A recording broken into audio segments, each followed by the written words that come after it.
Hello and welcome to the latest edition of A Mugful of Marketing, your regular dose of brews and views from across the world of marketing. We're Barnaby and James from 199, a marketing agency in Leeds, and this week we're going to be talking about James Blake and his ongoing mission to take on the big ticket companies and break up the music monopolies. Yeah, so join us and we'll have a look at what lessons we can extract from it, and is he right?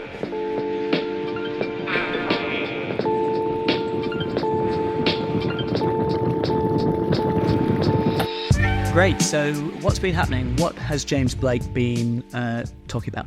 He's been on BBC News talking about the evils of big ticketing companies and monopolies and how ultimately you should be owning more of your own data and relying on other things not to make this problem worse. Yeah, and he's no stranger to this kind of sort of fighting on the artist's behalf. No, when was it? I think it was in Easter or earlier this year. He launched a music streaming platform that was more favourable for artists. So that's Vault, isn't it? Yeah, that was Vault. Essentially kind of like OnlyFans type model. It's kind of been criticised a little bit for its lack of vision in terms of scalability. Like, it's a very nice idea, paying £5 for your favourite artist and getting content and it all going to them, but the reality is most people won't pay for 20 artists that they want to listen to each month. When they're paying whatever, a tenth of that to one of the big streaming platforms. So whether they should and whether they will are two different things there, but the intention behind it is solid and I like the ethos there. So, yeah, that's kind of was a big thing that came out back then. But this latest battle is all about, well, something that's been in the news a lot with Oasis and surge pricing, dynamic pricing. Yeah, they're getting a lot of bad press to ticket companies at the moment. And his argument is that you are, as an artist, over-reliant on them, increasingly so. Well, I mean, he didn't mention the platforms by name, but we know who he's talking about. He's talking about primarily, let's say, Ticketmaster. Yeah, well, they're one of the big ones who are certainly part of this conversation. It's just come out, I think, last week that, or in the last few days, that Oasis, they're not going to do surge pricing, are they, in the US? No. So there was a huge amount of backlash. Obviously, tickets went on sale, but the face value wasn't the value that people saw when they got to the till. No, so for anyone that isn't aware of what surge price strategy is in the ticket industry, it's a numbers game of, it works out when you're in the queue how many people are trying to go for X amount of tickets. It then increases the price. You get to the front of the queue and you find out that your £150 ticket is now £350. Cue lots of angry Oasis fans finding out they can't afford to go anymore. It is a big talking point in the media at the moment, and rightly so. So I kind of thought we should also weigh in on it a little bit. Supply and demand. It's capitalism manifest. It is. It's a horrible, brutal visualization of capitalism in full flow, isn't it? But it doesn't feel right to me at all. It's a bad practice, but it's making money for the artists. They can argue that they're doing right by the music industry in that sense. So if we're going to do a defence of this kind of thing, let's see what did Ticketmaster have to say about it. Read their quote for us. Right. Well, they were approached, I think it was last year, about what their stance was on this and why they've introduced it. And they said, over the past few years, artists and teams have lost money to resellers who have no investment in the event going well. As such, event organisers have looked to market-based pricing to recapture that lost revenue. This is an important shift necessary to maintain the vibrancy and creativity of the live music industry. I mean, that last sentence just gets under my skin a little bit. Yeah, can we? Let's put that into the corporate bullshit translator. Okay, so the bullshit translator reads, other people are making money off our stuff and we don't like it, so we're going to do it instead. So why let other people be the touts when we can? Yeah. It's legitimised touting really as a system, isn't it? If there's other people prepared to pay more money, we want to be the people that are getting paid. They're the monopoly. They've got all the tickets. And they've got the argument that then can be pushed back onto the artist, which, you know...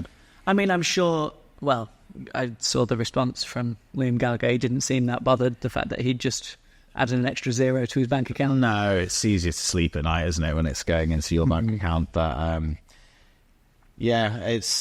they do have the ability for you to resell tickets on their site to people like Ticketmaster, and they're not alone with that. I think the problem with it is that you can set your own price for how much you charge for it.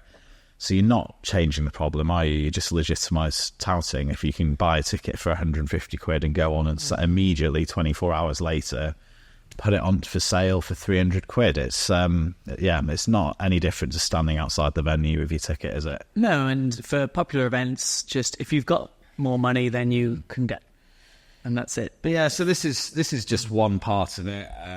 So what else has he said? What else has James Blake said? Well, his whole thing is that you need to spend time making sure that you are owning data, but it's very difficult to do so. And he is right. There's a lot of red tape when it comes to getting access to data. It's certainly more difficult when you're teaming up with big companies, but it's not impossible. Now, when he says own your own data, in practical terms, what he means is building an e-marketing list and sending stuff directly to your fans. And this isn't something that you can decide you want to do after. And this is where a lot of people go wrong, particularly smaller artists or teams that don't have experience of building lists. You need to set out from the very beginning that we are doing this tour or we're doing this campaign, and a huge objective of it is data capture. And as such, it's imperative that is something that people have to be able to opt in through, knowing that they will be signing up to our mailing list. And the problem there is that most of these artists aren't doing that. What they're doing is they're depending on third-party platforms. So they're sending out through the social media platforms, or they might be sending out through Ticketmaster. And that's the problem, isn't it? We've been doing this a very long time and working with artists, and people spend a lot of time getting very successful on one network, building a community there, and then it becomes less popular and they get more and more frustrated as they can't reach those people. This is a kind of it's a timeline that will repeat itself over and over again on so many different platforms, and you have to anticipate it's going to happen. It's a cynical way of looking at your communities that you have already spent a long time building, but you have to expect them to fail at some point and wonder, how else am I going to talk to my fans? How else am I going to promote my tour? If you're a small business, how else am I going to sell these products? And building your own email list, you're cutting out that middleman and you're reducing your risk across it. Is that easier said than done, given the platform's data? It is. I don't think you can realistically cut out using third-party platforms. I don't know if James is suggesting that is the ideal situation or not, but I know there are other artists that have taken that kind of stance. Neil's Farm is quite losing all of his social media. Yeah, but it's a position of privilege, isn't it? That's a luxury that most artists simply don't have. Yeah. I mean, if you've made your millions and you're financially secure and you're not really bothered about that side, then fine. No, our take on it is that you use these platforms, use third parties, use big ticketing people if you wish to, but just don't become reliant on them, because it's like that reliance then that leads to putting too much power in one place, whether that be a platform or whether that be a ticketing company. Can you get hold of that data? From where? From, like, say you've built up these communities across different platforms. Can you get hold of it? So each platform is very different. They've all got their own terms and conditions. Some play more nicely than others. You're not going to get an exported list of all of your Facebook likes, for instance, ever, because ultimately that damages their advertising models. There are platforms like Bandcamp, for instance, where if someone's opted in to receive newsletters, you can then export that. But the challenge again is that it's a double opt-in. They haven't just... No, they had to buy... They've bought your product and then said, yes, I would like to receive the email letter. So you're going to see a big drop-off. Yeah, like an 80% drop-off. Yeah. So it's not a perfect solution, but it's a start. It is a start. Yeah. I would argue that it's something you should just be doing anyway. So does James Blake have a point in the end? Is it possible to promote a successful big tour with just your own data? Yes and no. Like, we speak from experience where we've worked with Annie Mac and Before Midnight, and that is such a huge brand now in the event world, with tickets up to 12,000 and many promoters, many different ticketing platforms. And we've kind of seen learned a lot of lessons through doing that. But our biggest marketing tool really is our mailing list from it. Yeah. So he's absolutely right. Like, we could probably shut up shop now and still sell tickets, you know, from a marketing perspective. But is it that the best choice? And the answer is no, because the best choice is having that, but then also having these other communities and platforms that you can then mobilize. Well, and using those platforms to promote your own list, as much as anything. Exactly. They all feed into each other when it's done properly. And most artists aren't going to start with that kind of list, but it's also building that into the start of a campaign, making that a clear kind of mission, is that you're going to be building that email list. Yeah. And then, like, I guess there's another part of this as well of, is James Blake right with what he's saying, which is essentially people's reliance on other platforms is then feeding into the monopoly of big ticketing companies. There's so many other factors that come into that as well, that I think you've got to also kind of apply ownership across the music industry spectrum. Everything from the value of streams to artist fees for performances, like, these all feed into each other massively. You're not paying artists properly for streams and for their music. They therefore want more money for their live performances. That then leads into ticket companies charging more money and getting a bigger cut for everyone. And they do dynamic pricing. And then, you know, and then as a music fan, you're saving money on music, but you're getting charged more for events. Is it fair? I don't know. You could argue that it's kind of all just about balance, and that this problem just gets shifted around. Yeah, just to be clear, we're not endorsing a monopoly on a ticketing thing. Oh, no, that's absolutely definitely not. part of the problem. We're deconstructing how this has come about. I think it's really important that everyone in the ecosystem takes ownership and responsibility for ethics and fairness. Ask yourself, am I part of the problem? And do you think some of the artists, if they did some soul searching, would find themselves as part of that problem? Of course they would. And I don't think in this day and age saying I wasn't aware that we were charging too much or that it was a problem is a legitimate position. The whole ignorance card, I just don't think it's good enough now. So maybe that awareness as well for people and their teams, and not just saying, well, that's my manager's department. It's your fans. And it's your reputation. Yeah, exactly. Ultimately. So we're at a point now where I think awareness of that is really important too.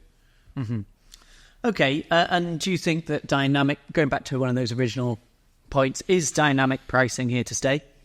I think it is. There's too many people making money from it. The only reason it'll disappear is if the unrest and these kind of conversations keep happening, and they ultimately make it like banned practice. Well, they'll either have to ban it or it'll become so toxic that people boycott it.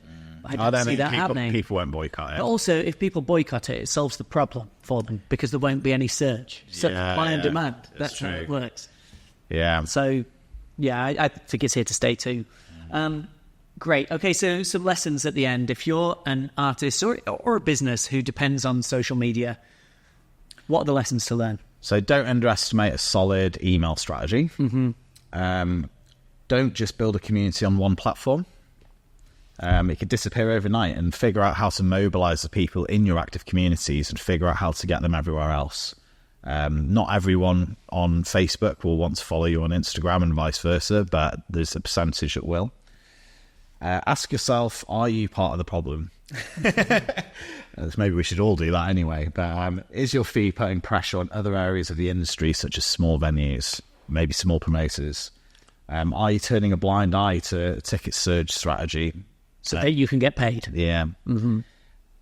Make sure that data in your campaigns as an artist or a small business is done in a way that means that you will have access to it in future. And that comes down to making sure that from the very beginning, the stages, you're part of that conversation and that your desires for that are made very clear. Great. And then, I guess the final one on there is if you start looking where you do have data and export it where you can and start building your list. Great. Well, I think that wraps us up. Thank you very much for listening to A Mugful of Marketing. Yeah, if you enjoyed the episode, remember to subscribe, leave us a comment. We love hearing from you all. See you next time.